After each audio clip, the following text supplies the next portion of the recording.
Hello everyone, welcome back to my YouTube channel Study Lora. Etia asu moi Deokhal Mondiৰত। এয়া হল আমি ঘৰৰ পৰা দেওখাল মন্দিৰলৈ যোৱা সময়খিনি আৰু ইয়াত আমি প্ৰায় 1 ঘণ্টা মান ৰখিব লগা হ'ল কাৰণ ইয়াত বহুত জাম সেইবাবে 1 ঘণ্টা ৰখিব লগা হ'ল আৰু ফাইনালি আহি ডাইৰেক্ট দেওখাল মন্দিৰ পাই গলো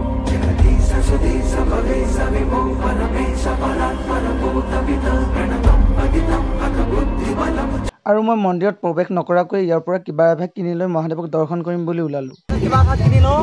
বাবাক দৰ্শন কৰিবৰ কাৰণে এতিয়া ভগৱানৰ ওচৰত সেৱাটো লৈ গৈ বুলি ওলালো গাইস মোৰ মাতটো অলপ ভাগি আছে কথাবোৰ ইমান স্পষ্ট নাযাবও পাৰে তাৰ বাবে ক্ষমা কৰিব ইয়াত আহি দেখো যে সেৱা কৰিবলৈ অহা মানুহ বহুত ভিৰ সেইবাবে ফটোকে দুখন মান উঠি ললো ষ্টেটাস লগাবৰ কাৰণে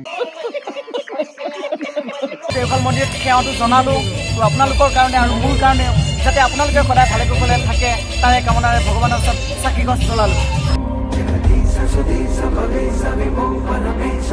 ভগৱানক তো পূজা কৰা হৈ গল এতিয়া পেটটোক পূজা কৰোগৈ বুলি ওলাইছো কাৰণ পেটটো পূজা নকৰিলে কৰ পৰা জোচ পাম গাইস ভিডিওটো আজি ইমানতে সমাপ্ত কৰিছো ভিডিও বনাব মনে নাই তথাপিও বনালো অকনমান গম পাইছো ভিডিওটো শৰ্ট হৈছে